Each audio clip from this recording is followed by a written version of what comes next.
Wait, let me start over. You know you have to practice, right? Okay, I'm just checking. You know you have to study, right? Do you know those are two different things? Right? Do you know studying is gathering information, right? Testing, trying, right? That's one aspect, okay? And then there's practice.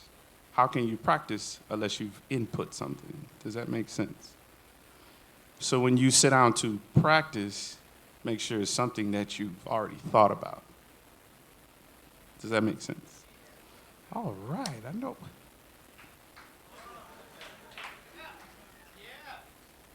The reason why it's one of my favorite, especially when I come to a school environment,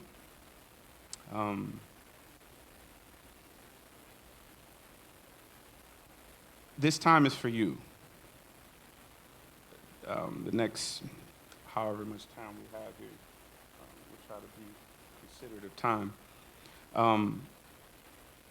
This time is for you. I'm honest when I say out of every major clinic that I've been to and every major hero or big brother that I've been blessed and honored to see sitting from that seat, what I got the most was the fact that somebody asked a question a certain way because I wasn't thinking like that. And then he gave an answer. It was the information. Does that make sense?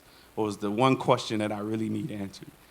You know, I don't mean this in a negative way or sour tone, but this, you can see that on YouTube all day. Thank God for technology, honestly. What you can't get is the interaction. And that's why this is important for me to say now, it's all on you. Let's go, let's talk. I'm ready to answer questions. Well, we can't talk about everything. Gotta be considerate. But please, anybody, questions, anything? Here's 2 mics. Please come to the mic so everybody can hear your question. You, sir? Hi, Mr. Coleman. First of all, I want to say that was an amazing performance. What was your first introduction to drums? How were you introduced to music? How was I introduced? General. My grandfather was a pastor. He had 10 kids, 4 boys, 6 girls, 22 grandchildren. And everybody sang and played. Most of us, the majority of us, play at least 2 to 3 instruments each. So growing up, my dad being a sax singer and a drummer, and his twin brother being a drummer, singer, bass player, always had drums around me. And drums was like the thing that I gravitated to the most. So when I was in church, you know, I had a little pacifier and a little Jap fro. I won't say afro, it was a Jap fro because it was a little japped, you know, a little messed up. And I had designer diapers because my mom was cool, you know. And he would sit me on his knee. And no, I wasn't Huggies, homie. He would sit me on his knee. And I started like that with the pacifier. So that's the introduction. Thank you very much, Mr. Coleman. I appreciate it. You're welcome, man. You're welcome. What's going on, Chris? What's up, man? I've always been amazed at what you can play with one foot. You see how he laughed? He's like, yeah, I know. Nah, because there's a whole story behind it. What are some of the exercises that kind of got you to that point? Again, bouncing off of the beginning, it was 6th to 7th grade before I finally found out what a quarter note was. So for me, it was all ear. It was, you know, growing up playing in church as a foundation, you know, I can't tell you how many tape players I wore out pressing rewind. Wait, what was that? Wait, no, it was dun dun dun. Wait, carve it out. Dun dun dun dun.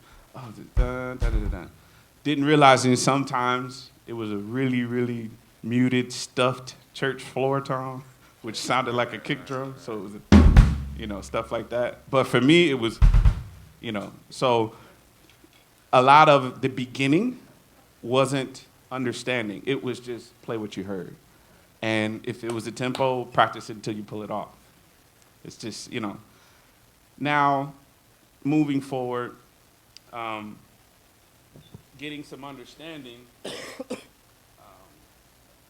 I would say one of my favorite books to work out of is New Breed. Everybody got that? Eric Chester, New Breed? Now,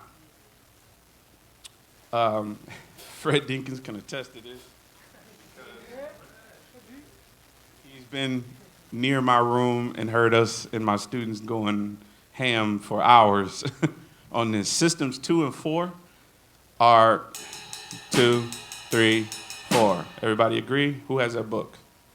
All right, systems 2 and 4, right hand 16ths, snare 2 and 4, hi-hat, all quarter notes. 1, 2, 3, 4.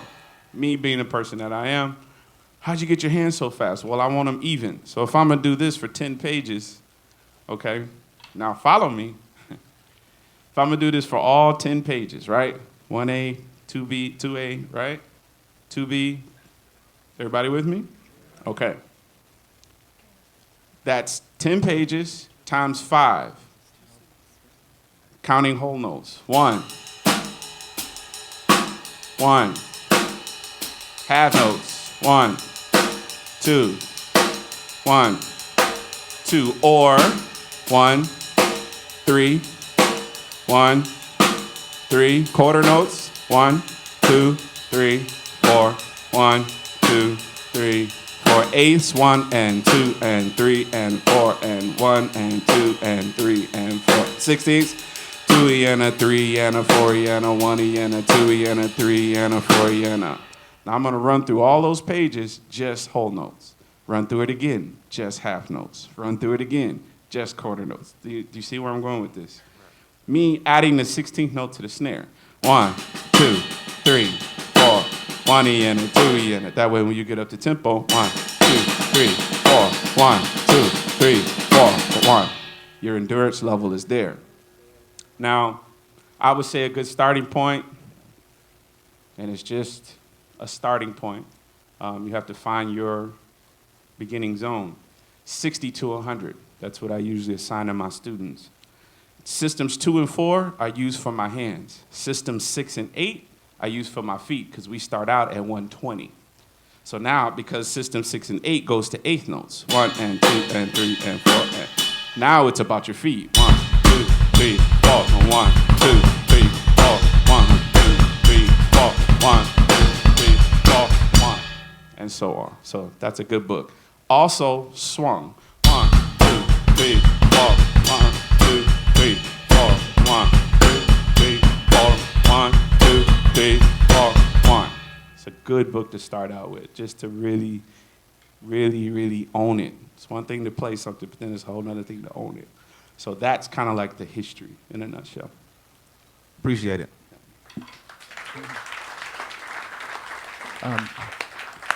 Hello. Hey. So I'm not a drummer, but I noticed that you're using 2 snares, and I've never really seen people do that before. Okay. So what would be kind of the benefit, or what's the reason why you use 2 snares instead of just your single kind of? For me, again, I'm so honored. I'm really, really blessed and fortunate to have played with over 52 artists in my 21-year career. Not that I'm done, it's just I'm at a turning point in my career where I'm really looking back because I want to know what's next. So I have to look back to see what has been done. I say that to say I've been in so many different situations, whether it's studio, live, tours, whatnot, many different pop acts. You know, people say, oh man, your kit is huge, like that's cool looking. I'm like, do you realize everything on this rack I have to play in some point? So I have 40 songs. You know, we got samples from the 80s, so everything is triggered. I got a drum over here that I'm just using for bass drums. But they want only that kick, so I put a towel in the tom, you know, but it's just for a trigger. But they want the live feel. You understand? So having 4 snare drums on that kit, you have different tones, you have different situations that call for different things. For me personally, I like to balance between the two because the dynamics in a song sometimes be first verse is lighter than the second verse. You know, the first pre-chorus is lighter than the second pre-chorus. Just things like that. You know, it's wise to pay attention to, and it's just always nice to have colors. You know, so it doesn't matter to me. I can go one up, one down, or I can have 50 toms. The number of drums is not an issue for me. It's the purpose that I'm more concerned about. You know, I'm all about serving the music. Everybody say, serve the music. Serve the music. One more time, serve the music. Serve the music. What I mean by that is if you go to McDonald's and I say, yo, they're like, hi, I'm working at McDonald's. Can I help you? Yeah. Can I get 2 slices with extra cheese, you know what I'm saying, with the pepperoni and put the peppers on it? What do you think she's going to do? What's her first response? You're in the wrong place, right? So why would I take XYZ to a gig that's XY, ABC? Does that make sense? So it's more about the situation than it is what you think is cool. You know, what you think is cool will have you at home with no paycheck, can't pay your bills, and you can barely buy a Slurpee. And I would suggest you go check now because they got this new watermelon flavor. It's hot. I'm just playing. So, do you understand what I'm saying? Yeah. Okay. So Thank you that's so the much. reason. Yeah, no worries. Sour Patch Kid. Everybody say, thank God for 7-Eleven. All right.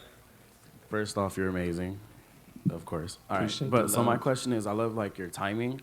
So I was watching a video. You did it today as well. So you were in 3/4, I believe, and like she's 1, 2, 3, and then you took that to change it to like 4. How exactly? So like it sounded like she was singing triplets, and it was like, how Oh, did you, playing 4/3 or 3/4, Yeah. however, depending.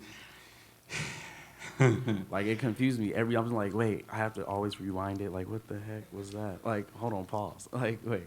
I This- just want to know how to explain it. Okay, this is the beauty of transcription. This has been done before by many other drummers. It's not anything new. What it is if you write out, let's just say 4, if you write out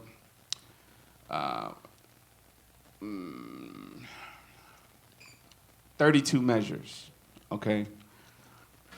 And you put in 3/4, 3/4, 3/4, 3/4, and you take those accents and you like 1, 2, 3, 1, 2, 3, 1, 2, 3, 1, 2, 1, 2, 3, 1, 2, 3, 1, 2, 3, 1, 2, 3, 1, 2, 3, 4, 1, 2, 3, 4, 1, 2, 3, 1, 2, 3, 1, 2. It just depends on what side you want to count it on. There's a number of different ways you could do it. It depends on the melody. For me, it's all about melody. I'm listening to a melody, and the melody is the dominant point. And then that makes it either 4/3 or 3/4. Does that make sense? Or something like that. Trying to think of if I'm missing something else. I would love to sit down and really write it out and show you a number of examples. Let's see. I'm trying to think of another one. 1, 2, 3, 1, 2, 3, 1, 2, 3, 1, 2, 3. You can say, some people may say, well, that's 2 against 3 or 2/3, you know. Well, it depends on if the 2 starts to phrase over or the 4 starts to phrase over. It's so many different ways. Sometimes I'm really cautious about stuff like this because everybody's coming from a different angle and it turns into an argument, and it's really not. It's just numbers at the end of the day. Everybody says it's just numbers. It's just numbers. Shake your hand, you tell the neighbor next to you and say, hey, buddy, I love you, but it's just numbers. Calm down, and we'll go get a Sour Patch Slurpee after this. Okay? So, in a nutshell, I mean, like I said, we can go to the moon with adding this and this and that. But I'm down to do that. I'm Okay. just saying. We could sit down. Hey. Yeah. all right. Thank you.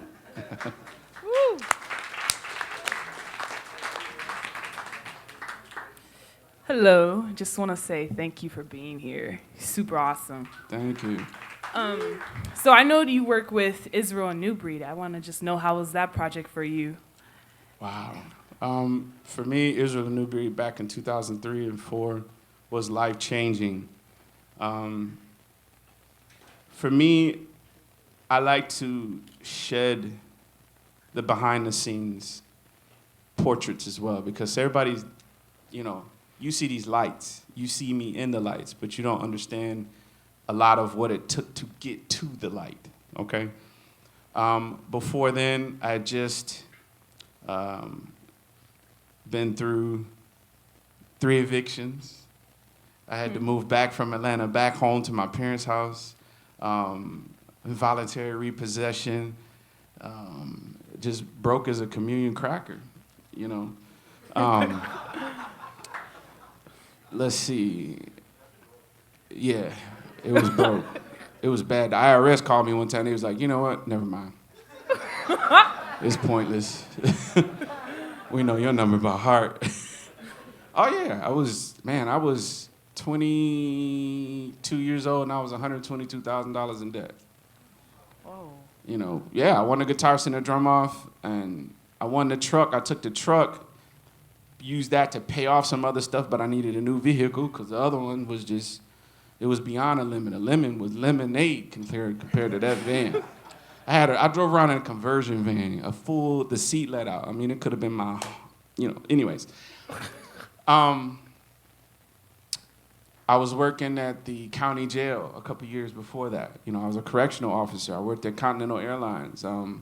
I've been managers at gas stations. I've done corporate America. I've done a little IT work, as far as electronics and all of that stuff. A lot of that was going on, and it was to the point where I was teaching at Atlanta Institute of Music as a drum instructor, but I was also a bass student at Atlanta, so I was doing both. And it got to a point right before that it hit me so hard, everything fell out, the bottom I'm talking about just like, even the point where spiritually I was attacked, okay? Into thinking, hey man, you might as well just go on and end it. It's never gonna happen for you. You know what I'm saying? Why don't you just take this 9mm and just, I'm not gonna say I was there with the 9mm in my hand, but it wasn't too far away. Maybe it was on the table in the other room, and I knew that. Does that make sense to everybody? So it was kind of one of those moments, My ex-fiance at the time, we were together the 3rd time over 9 years. I loved her so much that I didn't listen to everybody else, and they was like,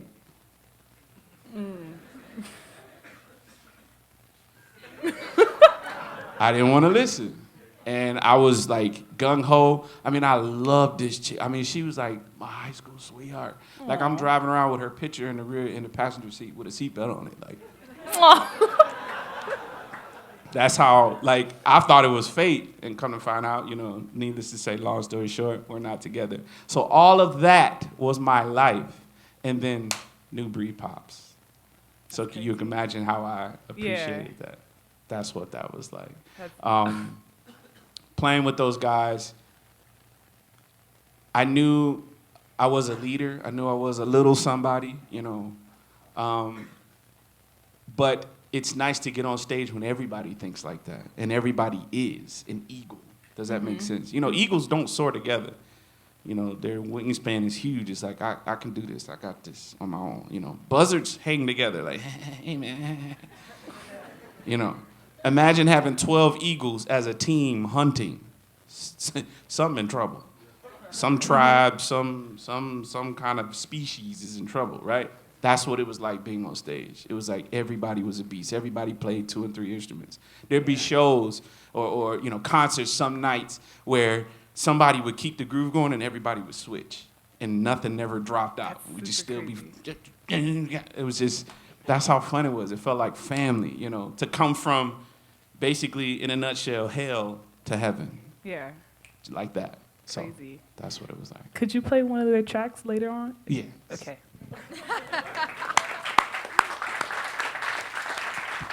Hey, Wait. I don't have the backing tracks. I could play it, the CD. Okay. Hey, thank you for coming. You're amazing. Thank you. I just wanted to ask, you're so young, but and you've come so far, like even how you were saying, like professionally, 21 years, but if you really think about it, maybe when you were 15. So what would you like attribute your success to? Like, was it like your discipline, or like just in your mind, what kept you going? Like times where you'd just be like, oh man, I'm so tired out. Like, how do you push forward to like reach a new level of in your playing? You know what I mean? For me, it was listening to my heart. Sometimes following your heart is not always wise, okay? But always listening, always being aware that your heart is there, that's the best thing, that's the best encouragement you'll ever have. Why? Because deep down in here is where all of this was birthed. So if I listen, hey man, don't give up. You know, hey, I know you're watching your truck being wheeled off forever, but don't give up. You know, hey, I know you got called for the gig and they swapped out on you, but don't give up, you know, that type of thing. Or, hey, I know you auditioned and it didn't get it, and such, all these, a number of things that you see, which come here first, all right? There's a war between here and here, all right? Does everybody understand that? The war is in between these two. This will never lie to you. Why? You're here. You're in this seat. You came to school. You followed this. Now, I'm gonna prove it to you. Now, there was a lot of drama in here. How am I gonna work it out? How is this gonna get paid? Who's gonna, all that took place in here. But notice your heart was never like, nope, I want you to go. I want you to go to school. You understand? I know when you walked through those doors, you was like, man, I don't know what's gonna happen, but something's gonna happen in this year or 2 years. Something great's gonna happen. I don't know, I can't figure it out. That's why listening to this is so important. You understand? In addition to that, life's lessons. Now, everybody say you can either get bitter or better. That's it. That sums up life. Ish is gonna happen. You understand? As long as the axis of this earth is spinning, ish is gonna come to you. Why? Because the wind is coming to you, so something's coming. All right? It's life. Let's deal with it. Either I'm going to become bitter about it, or I'm going to become better from it. That's another thing to listen and pay attention to. Why didn't this work? That hurt. He said this, whatever, boom. How am I gonna grow from this? What is the lesson in this? You know? Maybe you're sitting in a jail cell, like, what is the lesson? I'm just saying. All right? I used to work in a county jail. I used to walk by the doors and hear people talk to themselves and the conversations and they have, and I'm going, man, why didn't you have that before you pulled the trigger? Like the way you talking right now, you talking like a successful businessman. Seriously. You got ideas. I'm looking at your drawings like, they're $1 million paintings. But why didn't you have this conversation before you made the action that got you in here? Does that make sense? Listen to your heart. Thank you.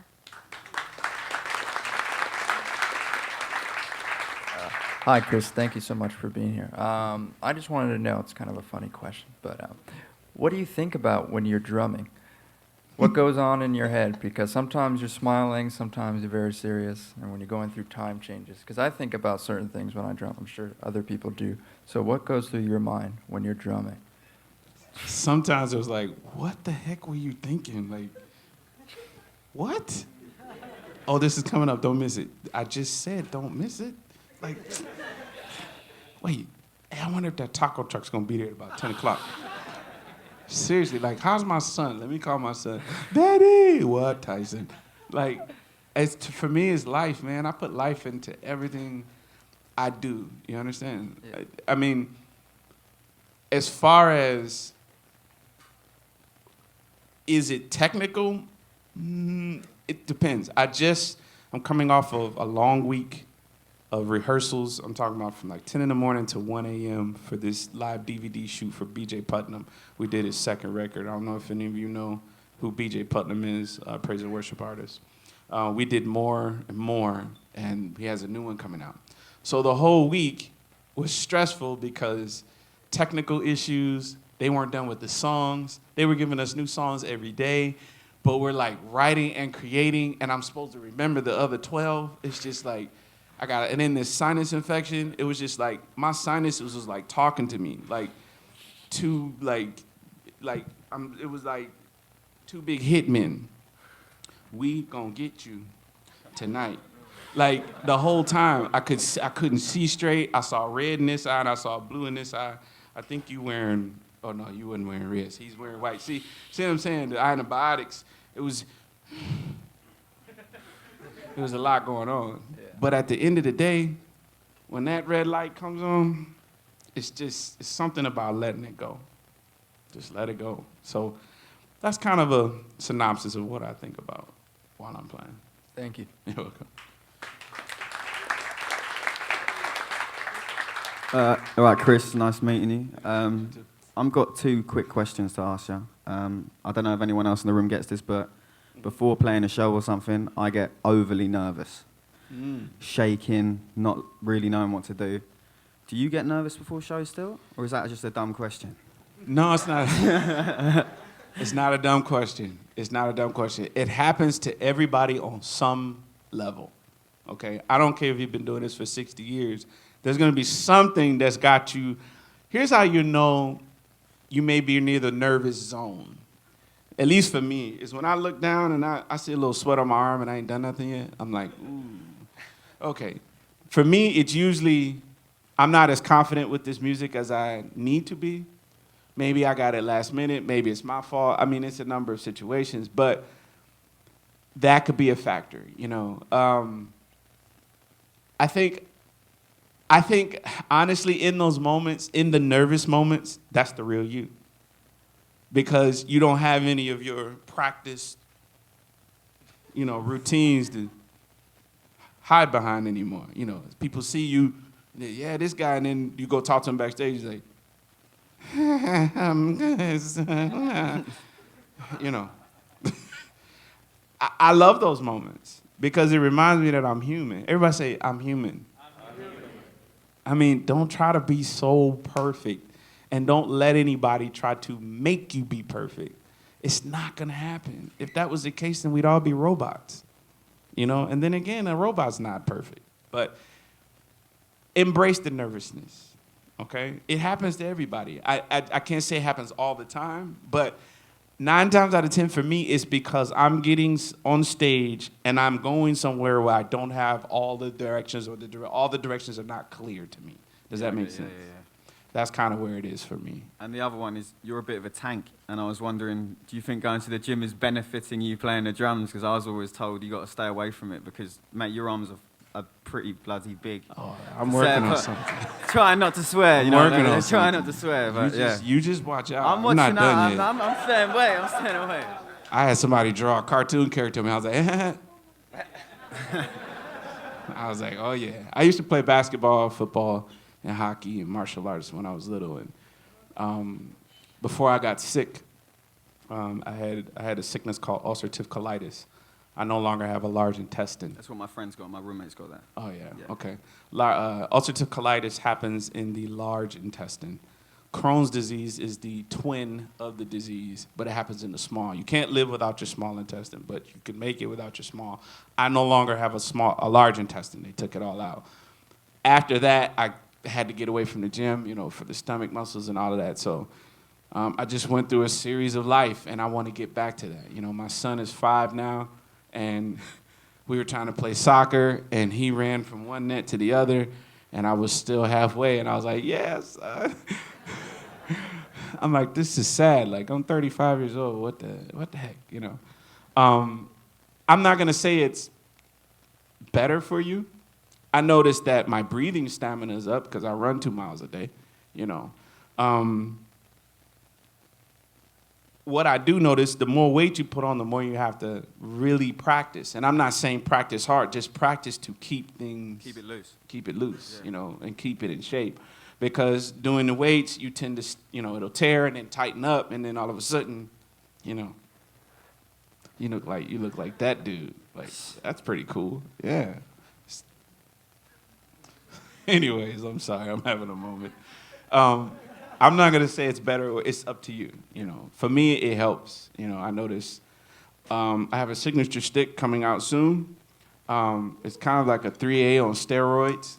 I had to move up, you know. Yeah, that's another thing. Like everyone changes stick sizes constantly. They go like from 5As to like 2Bs, and like people, I think, need like. What's your opinion on everyone changing? I know everyone's got to have different sticks for different like styles, but like this change, I think, shouldn't you keep it consistent and try and? I speak for me. Okay. I speak for me only. For me, I like one size stick that I feel like I can do.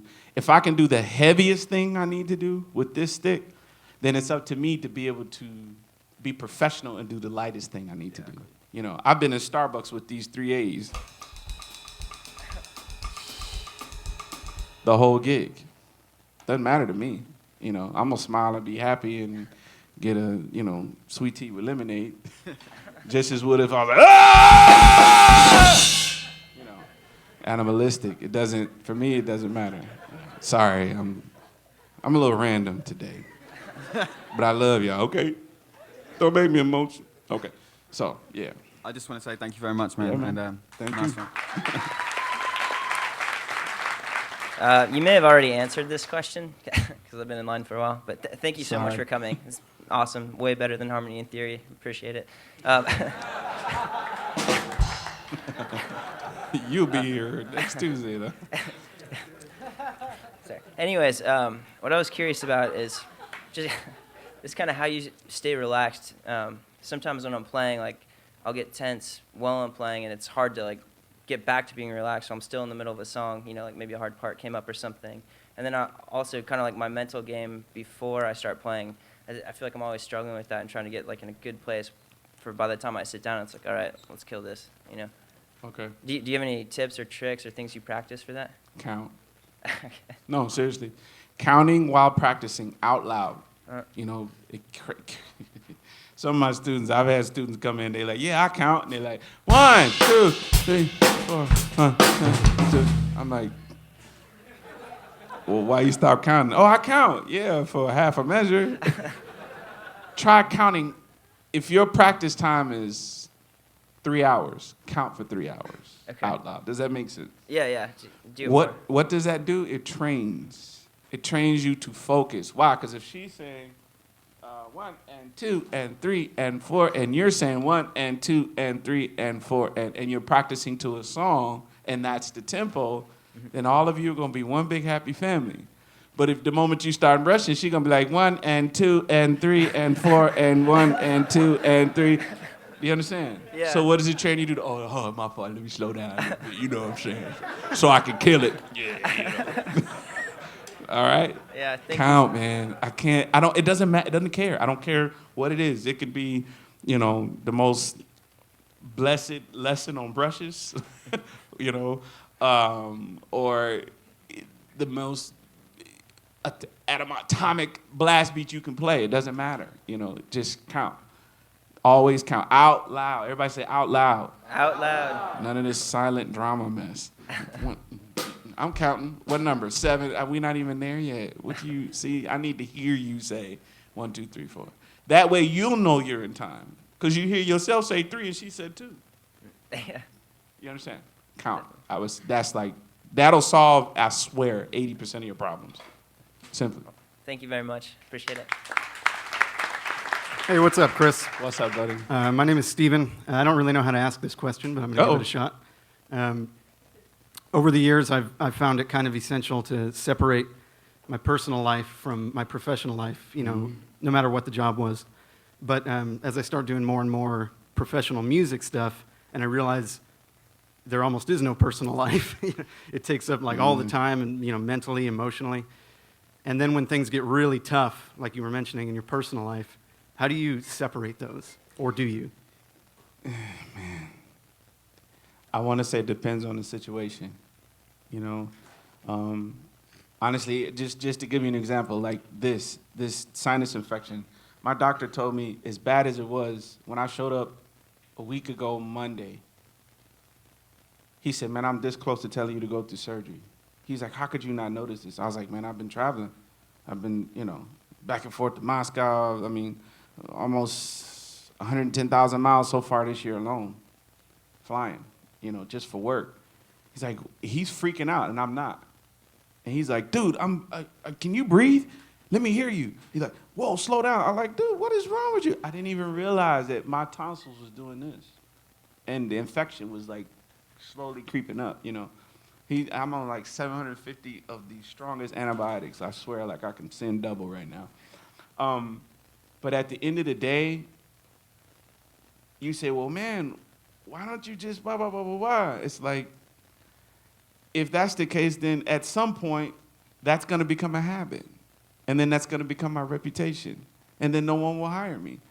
And then I can't give my son his shoes, or I can't pay for my son's daycare, or fly to see my son. You know what I'm saying? Like I said, if I can't get out of bed, I'm going to go. I'm do whatever I need to do and just inform people and be straight up. Yo, I got this, I got that. Some people don't need to know. Some people don't need to know all your business, If you're on stage and you're angry because she just burnt your entire apartment up for whatever reason she was mad, that's not the music, the artist, that's not his fault. So you can't give him attitude. You understand what I'm saying? That's not his fault because she tripping and you lost everything. You're going to have to do how you doing? I ain't going to jail. I ain't going to jail. Ho! I mean, sometimes it's that bad. You know what I'm saying? I'll give you another example. My grandmothers, I was very close to all of my grandparents. I lived in Memphis, Tennessee, the last 6 months of my grandmother's life. And I didn't realize it was the last 6.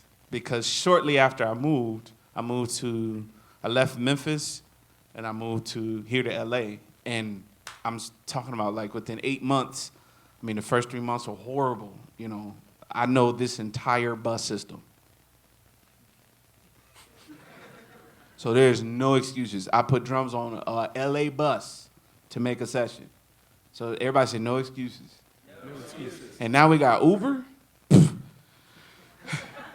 I'm like the excuse-anator. Okay? But my grandmother passed away. And I couldn't be there. Because we're doing live DVD taping with New Kids on the Block in Houston, Texas, the day of the funeral. And it's just like, what do I do, Of course, I had to make my, peace with my family, and they were cool. My mom, she understood it.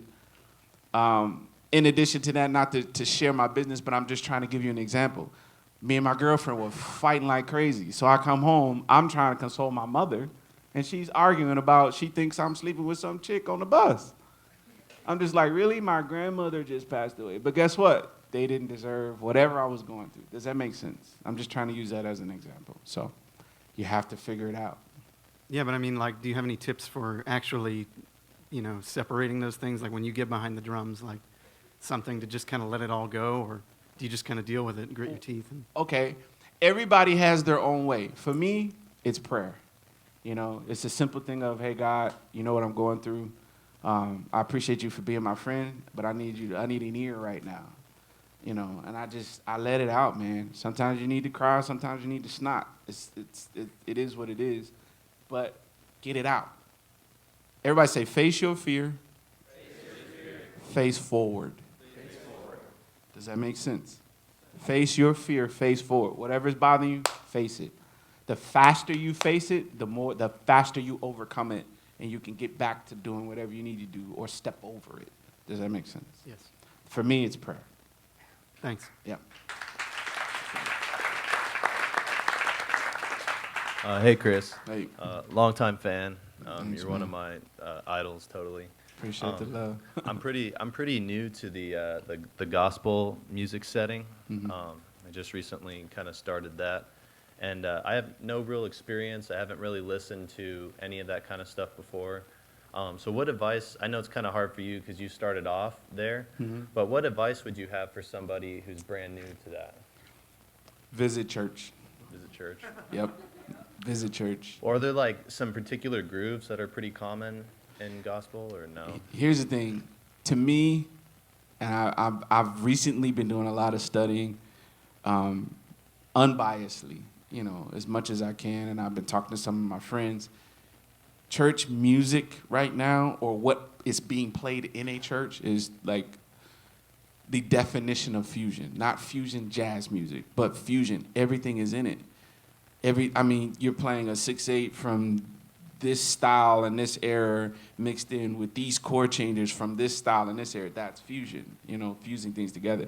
So for me to say it's one groove, the one that you're gonna have is this. Get that. That's about it. Everything else is kind of just like listen to the CD and learn it. Honestly, it's so broad right now. Like I've been able to play in one church on one coast and go to another church on another coast. And I'm just like apples and oranges. You know what I'm saying? Right on. So it's just it depends on the particular church, the particular praise and worship leader, the particular pastor, what he likes, his style. You know, some may be a worshiper, some may be a warrior, and some may be it just depends. So everything is different. All right. Everything is that. But the best thing is to visit. Go and visit and check it out. Sounds good. Yeah, man. Thank you so much. Yeah. Hey, thanks for being here. As an educator, what do you think is the right approach in teaching kids how to play drums, and if they're really young, and for them to understand, you're gonna have in a point teach them techniques and stuff. So I wanna know, in your opinion, Okay. what's the best approach to make them understand? I'm repeating it. To make them understand and not get frustrated when they're super young. Does that make sense? Yeah, it makes perfect sense. Over the years, I've learned more about myself teaching younger students than I have the students. You have to embrace who they are. I have a thing where when any student comes in, I ask them a little background. We try to get to know each other. It's my first time working with you, blah, blah, blah. I say, okay, cool. I put on a metronome, and I have you sit down, and I grab the bass.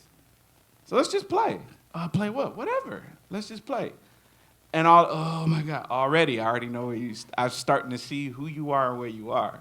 You know, some people are like, yeah, and they just, and I'm like, wow, okay, so you in your own world. I'm not against that, but you're so in your own world that you don't even hear her screaming at you. 1, 2, 3. You understand? So you have to find where every student is. You have to be, the key word is patience. You got to have patience. And if you're not willing to have patience, this is a hard job for you. You know what I'm saying? Yeah. But younger students, it's all about attention span. You know, my son, he's 5. He's good for about a verse and a chorus and a bridge, and he's ready to go play soccer. And that's cool with me. You know? Guess what? Next week, it'll be a verse, chorus, a bridge, and the second part of the verse. Does that make sense? Yeah. So you just got to find every student. Cool. Thank you. Yep. Appreciate it. Hey, Chris. Hey. When you're on a gig, especially with some guys that maybe you haven't played with before, and you get music and it comes to you without a drum groove, what's your approach for creating an appropriate groove that might be both interesting but also fit well? How do you approach that scenario? Listening. Listening is the key. You know, I tell people all the time, we're a team up here, you know. Think of it like a basketball team, you know. Everybody has a position to play. You know, but if my shooting guard can also dunk and I'm the center, and I'm good at threes, then we can share. So if I got a bass player and he's good with the one, and this is his thing, and he's like, man, this is me right here. Cool, then I can play off of you. I can either play with you or play off of you. So you got to start there. You got to start by listening to who's who and what's what on stage as a team. What's cool is what's being played. Does that make sense? Like, I think it's cooler that all 5 of you are playing together and it sounds like this, than all 5 of you playing whatever is in your iPods. Can you imagine?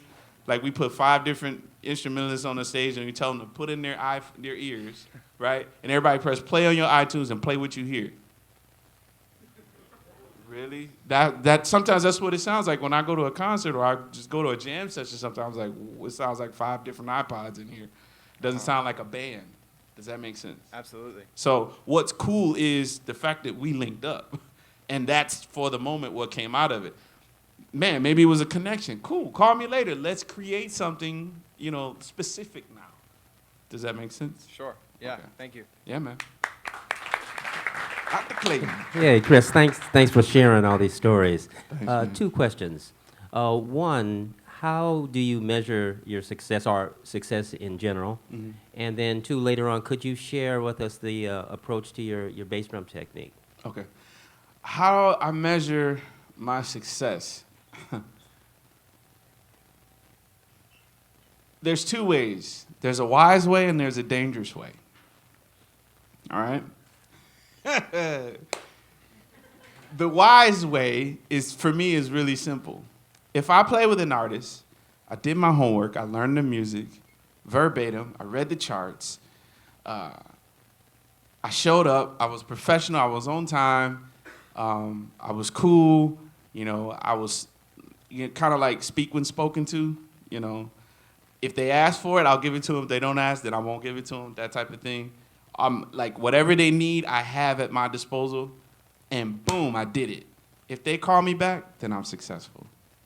Does that make sense? Now, here's the key. I'm not gonna say the second time. When they call you back the third time is the one, because the second time could be, I don't want to use this guy again, because my main guy's out of town, and I know he knows the music, and I'll deal with it again, but I'm never gonna.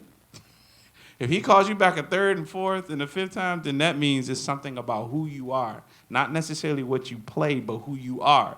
Because all of that is included. I don't know why musicians are trying to, like we talked about, separate that. Who I am off stage is just as important as who I am on stage. If we just had an argument backstage and I'm playing, he may not dig it. He may start picking it apart just because we had an argument backstage because my personality is, that snare drum's too hard. And you're like, that's the groove of the song. It's not about the snare drum right now. It's really about the fact that I don't like you. Does that make sense? So who you are off stage it should be the same as who you are on your instrument on stage. So for me, that's one way I measure my success is, I thank God. And I asked God to help me because there'd been some artists that I'd left some situations. I tried to leave them the right way. I said, I just want to make sure I didn't burn a bridge. I've ended up re-touring with those same artists years later. And the artist was just as happy with me now as they were then. That's how the dangerous way is, I'm not on Modern Drummer Magazine. I don't have enough likes on Facebook. No one watches my YouTube clip. I'm not fast enough. I'm faster than this guy. I got HD. Tomato, tomato. Does that make sense? That's the dangerous way to try to measure your success. Now, there is some beauty to all of that. Sometimes I look at some of my clips and say, ooh, I see a common thing. Don't do this again. Or change up or push yourself. You can use it for that. But if you're going to use it to compare it yourself to somebody else, you'll never be successful if that's the case. All right? The second thing as far as technique, everybody understand the molar technique? All right, with the 3, stroke, tap, up. Okay, I'm only using the first 2. That concept. I'm only using the first 2, not all 3, but just the first 2. So there is a downstroke, because some people think I'm kicking my pedal. That's not my intent. It may look like that, but that's not. I can actually kick it. Did you see the bass drum move? I suppose it didn't move that time. Does that make sense? Although it looks like I'm sliding and kicking, I'm not. That's kicking. Look at the difference between how my bass drum is jumping and the way it's not. So I'm only using the first 2 if I have to have a technique to explain. Is everybody with me?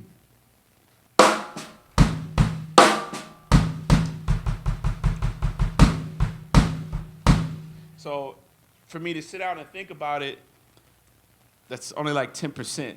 The best way is to put it in a groove with something.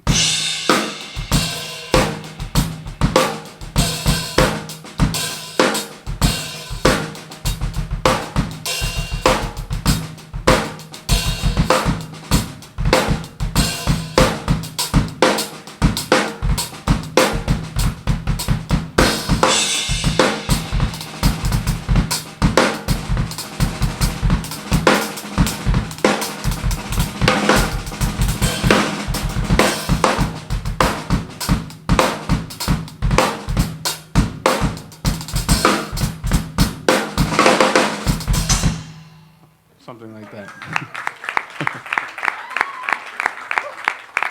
So, again, it's if I have to have a way to explain it, it's just the first two portions of the full molar.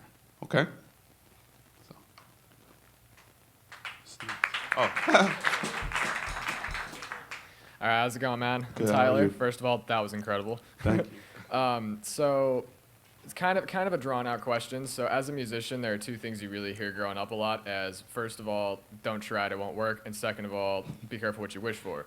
And so what I want to know is when you were exposed to the rest of the world and you went on tour and you got to see what else is out there on our beautiful planet, did that intimidate you or did that help you evolve as a human being and a musician? Like, what was that like for you to first step into that and see what else is out there? Honestly, things were happening I won't say fast, but it was intense for me, that I didn't realize I was there. Like, it actually took somebody to go, yo, dude, do you realize what you just happened? I was like, huh? Like, oh, wow. Like, does that make sense? Like, you're in it. Like, and me, it's my personal opinion, that's the way it should be.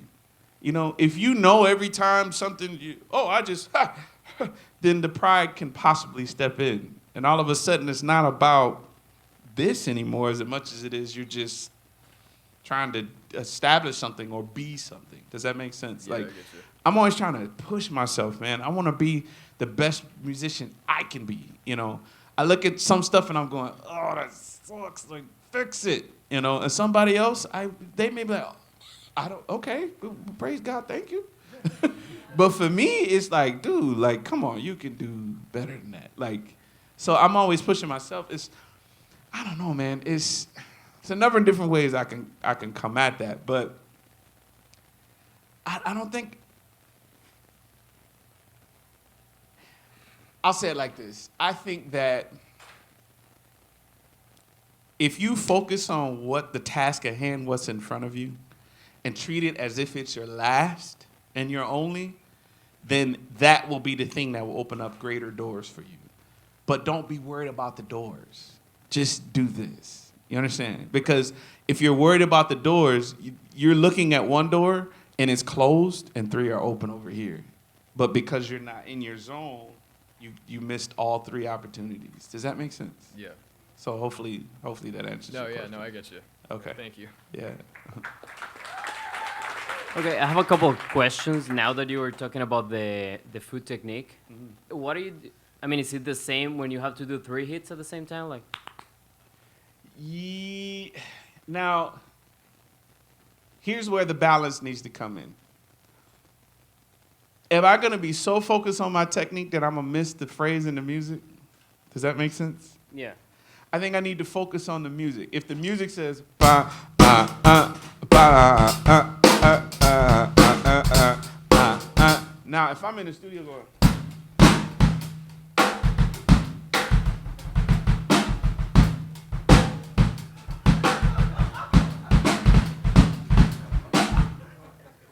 like I'm talking when you practice. No. Not when you're actually on a gig. That's Right. that's what I mean about the balance. There's a thing of while I'm counting, if I'm counting 1, 2, 4 and a E, a 3 and 4 and a 1, 2, 4 and a E, a 3 and 4 and a 1 and a 2 and a 3 and a 4 and a E and 2 and a 3 and a 4 E, a 1, a 2, and E, 3 and 4 and a 1, 2.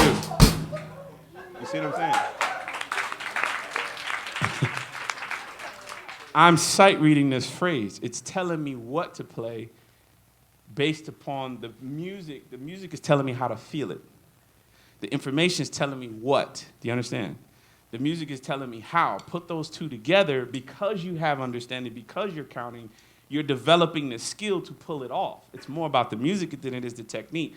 Why? Because if I turn it up 10 clicks, you're going to turn your technique. So if you marry one technique, you're in trouble. Does that make sense? Yeah. Guys, hold on a second. Like, I don't have my pedal today, but it's like, it's just not coming out right. Like, I'm doing the technique right. bro, you will not be on this stage for long. You know what I'm saying? Does that make sense? Yeah, definitely. Always music over. The second question is more related with, right now I'm kind of writing down like my speed every day. That's Sometimes good. I feel that for some reason my arms are really worse than, I mean, one day specifically are like not getting it. I mean, do you have any tip, like either, I don't know, stretching, do some exercise, Yeah, like you the should gym stretch. before you go in there, or like the warm-ups, or just simply like maybe it's not a good day, maybe you can try it 2 hours later, or just like tomorrow, something like that? Man,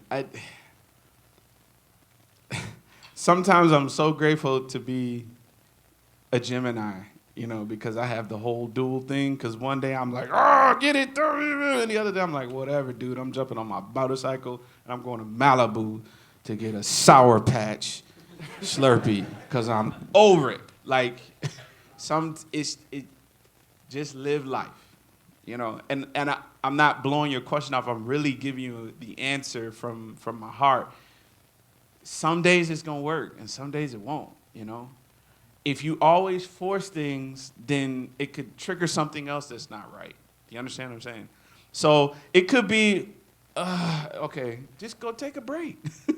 Go watch a movie. You know, Ant-Man is out right now. You know, go check out Ant-Man, come back, and you be like, I'm bigger than Ant-Man, and you never know. You just never know. You know what I'm saying? Like, Yeah. it could be that. It could be, you know, maybe you just need to go get some tacos. I love tacos. I'm hungry, I think. Okay, so, you know, and then come back, or it could also be slow it down. Always, everybody say always. Accuracy over speed. One more time. Always. Accuracy over speed. I'll prove it to you. Let's say you've worked all of your life. 30 long years you put in with some company. You saved up enough money to get your dream car. You finally got your Ferrari. Boy, you doing it. Everybody say he's stunting. You get to the, woo, I'm excited for you. You drive to the, you hype. You drive to the dealership, you know what I'm saying? $500,000. Woo! Man, you are the man. You worked hard, you earned it. Give him a hand. You earned it. Now, you know the car is fast, right? Right? We all know Ferraris are fast, right? Nice. You drive off Sunset, woo! No brakes. Do you see the balance? Just as powerful as you want your engine, that's how bad the brakes got to be. Does that make sense? Yeah. Just as much speed as you want, as much control. Otherwise, it doesn't sound like anything. It just sounds like, ah. You understand? Yeah. So it could be that. It could be a thing of slow it down. Just really actually work through the figure. You understand? Until you get it. And then once you know you got it, because you can count through the whole thing, 1 E and a 2 E and a 3 E and a 4 E and a 1 E and a 2 E and 1 and 2 and 3 and 4 triple and triple 1 triple and triple 2 triple and triple 3 triple and triple 4 triple and 1 2 3 4. Now speed it up. Does that make sense? Yeah. Thank you.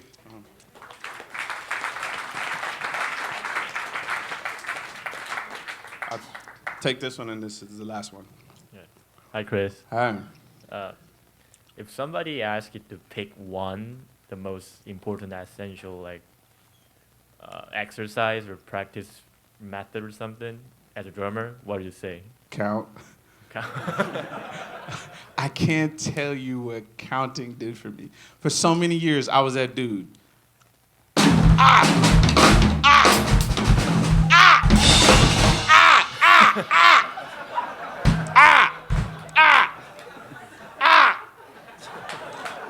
I was that dude until I started counting through my figures. I was the odd dude. I started to get a shirt, said, and put a smiley face or a face on the back like. Counting through the figures, man, it opened me up and it focused me. And I was able to hear and see everything that I was doing. Did I always understand it? No, but the more you do it, the better you become. You understand? So if I have to choose one, hands down, counting. Like, you all the techniques. What good does it do to have them? I could do that. Yeah, where's the one? I don't know. It's like, what's the point of having the, you got this great exercise and technique, but, you know, where are you going to put it in the song? I don't know. You know. All right? Yeah. So counting for me would be the one. Hi. All right. Hello. You're awesome. We love your energy and you're funny. You we awesome like you. too. How about that? Thank you. And yeah, I wanted to ask you, what advice do you have for new drummers? Okay. And what would be like a good technique to approach or anything?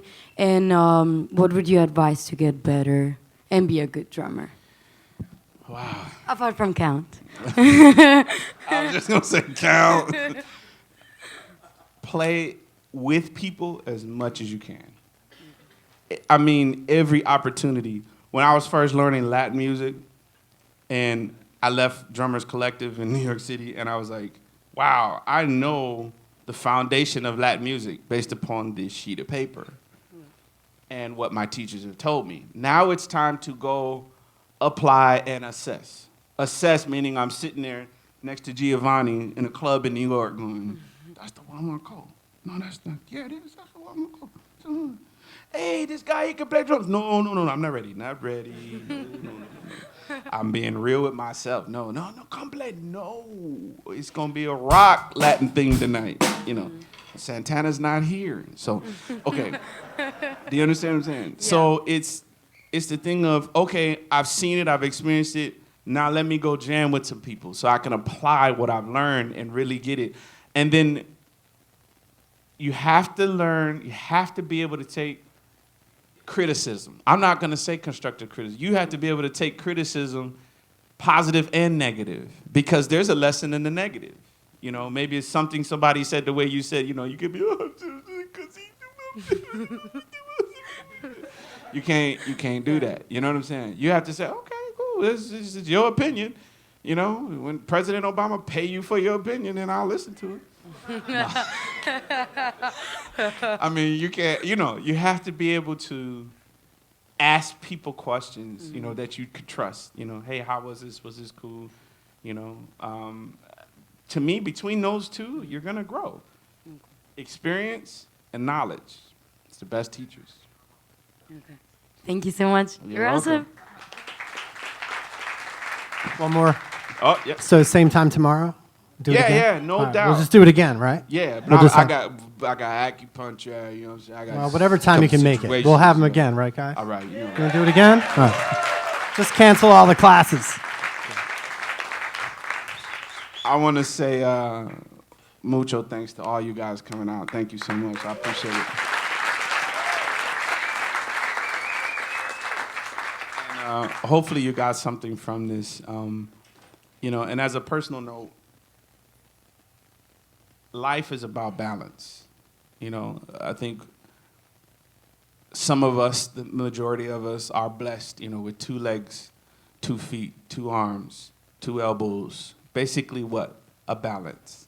You know, for those who don't have, that's a different situation. But I'm saying that to say, don't take one thing too seriously.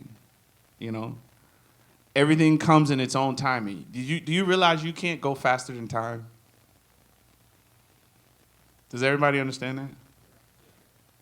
I mean, you can run around the world on 3 different planes and be like, woo, I did it. But then guess what?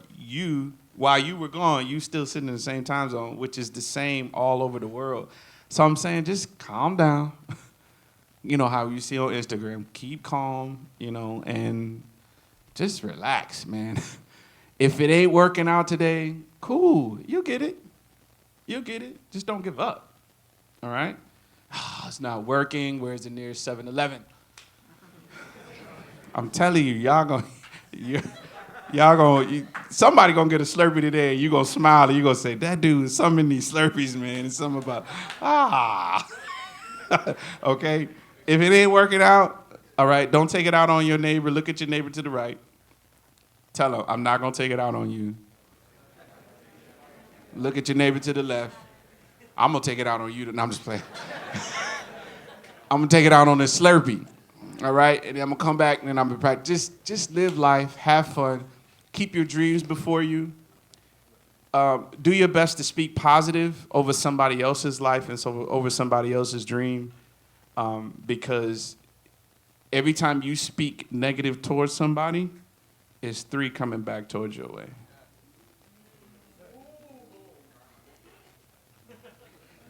So if you shoot the gun 3 times, then that's 3 times 3. Ooh.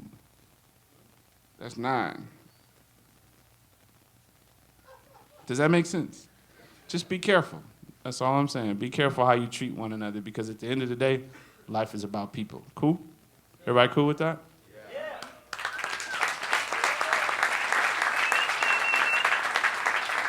Do you have time for one more song? Play one more song for you? Cool. You guys are the best. Oh, I wish I had backing tracks. I don't have the backing tracks. We had to get together and have an Israel party because he got enough music.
little more love, guys. Thank you, Chris. Very inspiring, informative, humorous.